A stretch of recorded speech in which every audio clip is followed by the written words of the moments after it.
Did you know that working just 1 hour over your limit could risk deportation? Scary, right? Don't worry. We will break down the rules so you stay safe. Hey everyone, and welcome to the channel. If you are an international student in Switzerland or planning to come here, you are in the right place. Today we are diving in a super important topic: student employment and internship regulations. We will cover everything from work permit and hourly limit to the ins and outs of internship, and even what you need to know about post-study work opportunities. Plus, we will go over a compliance checklist to help you avoid any penalties or legal issues. So stick around, take notes, and let's get started on navigating student employment and internships in Switzerland. Let's start with work permit. The regulations differ significantly depending on whether you are from an EU country or a non-EU country. For non-EU EFTA students, during school term,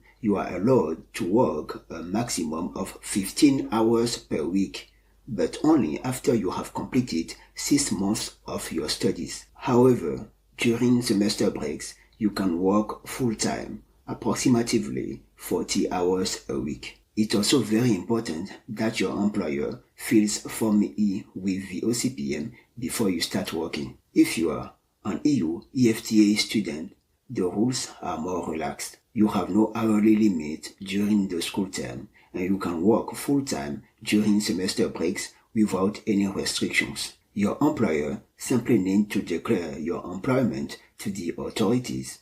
No Form E is required. Before we discuss internships, let's address a critical topic: penalties and documents. Illegal work carries severe consequences such as fines up to 10,000 Swiss francs, deportation, and future visa rejections. To avoid this, keep these documents always accessible. Resident Permit B, your legal proof of stay. Signed employment contract. Swiss law requires this. Proof your employer filled Form E, non-negotiable for non-EU EFTA students. These documents are not just formalities, they are your shield against legal troubles. Now let's discuss internships. There are some key differences between mandatory and voluntary internships. Mandatory internships are a part of your degree. They are often unpaid but provide academic credits. They also count toward your 15 hours weekly cap unless it's part of a UN or CERN program. They are exempt from hourly limits. You will also need approval from your university. The good news is that mandatory internships do not impact your Permit B renewal. Voluntary internships also count toward the 15-hour weekly limit. However, these internships must be paid with a minimum of 23-25 Swiss francs per hour in Geneva. For non-EU EFTA students, your employer must fill Form E before you start. It's vital to avoid overworking during voluntary internships, as this can lead to fines or even deportation. Looking ahead to post-study work opportunities, again, there are differences between EU and non-EU students. Non-EU students can apply for 6-month job search permit, which is non-renewable, but you must apply before your Permit B expires. To be eligible, you need proof of degree completion and financial stability,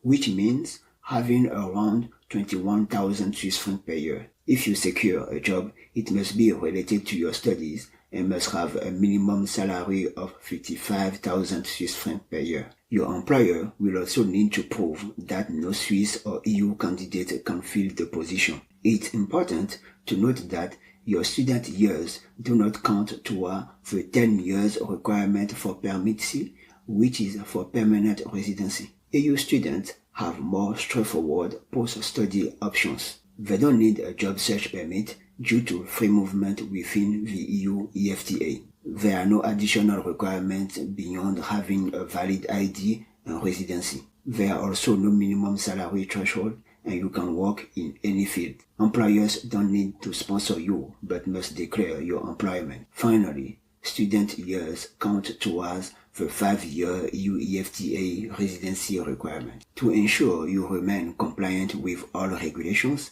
Here is a quick checklist. Confirm your employer fills Form E with the OCPM. This will help you avoid fines and potential permit revocation. Check if your program requires internship approval. Notify the OCPM of any job changes within 14 days to avoid delays in permit renewal or any impact on your residency status. Declare any income exceeding $15,000 per year to the tax authorities to prevent audits or fines. Keep copies of all your contracts, permits, and Form E to protect yourself in case of dispute or OCPM inspections. Understanding and adhering to all these regulations is essential for a smooth and successful experience while working or interning in Switzerland. I hope you found this video helpful. If you did, please give it a thumbs up and don't forget to subscribe to the channel for more videos like this. If you have any questions or experiences you'd like to share, drop a comment down below. I would love to hear from you. Thanks for watching.